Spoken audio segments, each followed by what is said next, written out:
Olá, sejam bem-vindos à MF3 Escola de Filosofia. O tema de hoje, dando sequência dentro dos vídeos de Tomás, ou sobre Tomás de Aquino, é sobre a sua teoria do direito. Nesta pílula de hoje, então, eu falo um pouco disso.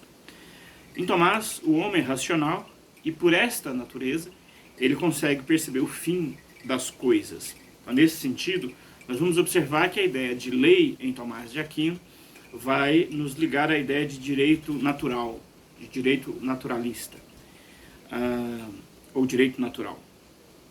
Então, existiria na pessoa humana, por essa capacidade, a capacidade de perceber o que seriam as ações boas.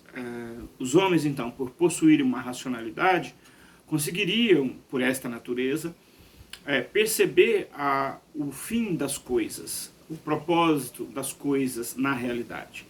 E toda essa capacidade, portanto, vai derivar ou vai estruturar a percepção do direito em Tomás em 4 etapas, que agora eu passo aqui a acompanhá-las na minha anotação. A lei eterna, que é o plano racional, portanto, de Deus, uma vez que nós percebemos a racionalidade das coisas de um modo posterior, nós vamos então nos perguntarmos por uma racionalidade fundamental, portanto, é a lei eterna. Depois nós temos uma lei naturalis, lex naturalis aqui em latim, que é a parte desta lei universal que se manifesta na lei e que nós, na natureza, na realidade, e que o nosso intelecto consegue captar. Portanto, está fora do intelecto, mas ele percebe esta lei natural nas coisas. Então seria a lei natural, percebida pela razão humana. Depois nós temos a lei humana. A lei humana, ela está, em partes, ligada à lei natural e ela deriva de 2 formas, que é a ideia de um direito das gentes e um direito civil. São as 2 derivações. De modo, por dedução, portanto, observando as finalidades e os propósitos das coisas, conseguimos fazer a dedução que a lei o jus gentil, esse direito das gentes, ele é derivado desta forma, por dedução, né, dessa lei divina que se expressa na natureza.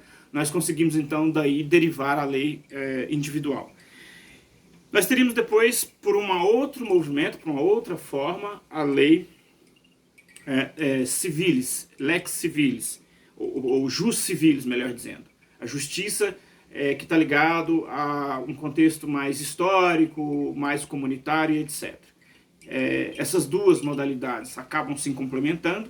Uma coisa que acontece dentro da lei dos homens, por exemplo, o jus gentium, terá sua penalidade, por exemplo, no jus civilis, e assim segue.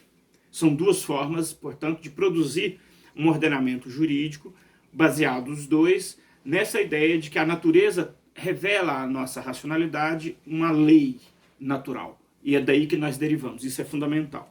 E como 4º tópico, a ideia de uma lei divina. Portanto, acima de todas estas leis, existiria uma justiça divina. Então, se a gente começa na ideia de eternidade, que é a percepção da racionalidade divina, nós terminamos no 4º com a ideia de uma lei divina, que é muito mais a ideia de uma justiça divina, que todas estas estariam, digamos, voltadas para ela, vocacionadas a cumprir o propósito da lei divina. No caso do ser humano, do homem, essa lei divina ainda se aplicaria exatamente no além-vida, sobretudo, e é por isso que é importante no Tomás de Aquino esse 4º tópico. Enfim, por hoje é só, e sobre Tomás de Aquino, nessas pílulas, ficamos por aqui, e até um próximo vídeo-aula com próximos autores, que a história da filosofia continua, e em breve já estaremos, nestas pílulas, chegando na história da filosofia moderna. Um abraço, até o próximo.